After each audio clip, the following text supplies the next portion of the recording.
Good morning, class. As recently learned through our lecture this week, a thin client is a client where most of the computing power is located on the server, when the client only provides an interface to it. A decent example of this is how most websites operate. We, the general consumers, visit our website through a graphics user interface, also known as a GUI, such as Internet Explorer or Firefox, and the data presented is retrieved from the server and represented on our screen.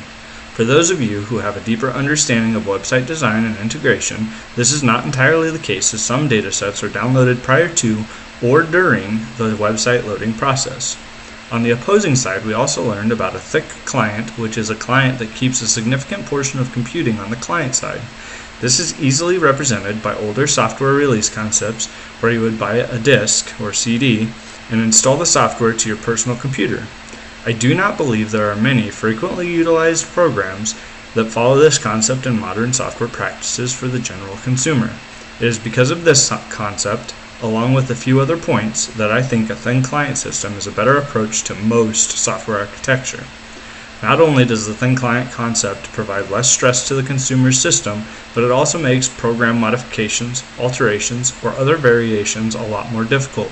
There are many people that have malicious or unethical attempts when it comes to software manipulation. As a gamer, I have seen the revolutionary switch from a thin client concept to a thin client concept for this exact reason: code modification restrictions. Many long-term successful gaming titles used to be based on a thick client concept where the user's system provided much of the computing and processing capabilities. This also presented the roadway to code manipulation to unethically gain an advantage over the design, intent, and/or strategy of the game itself.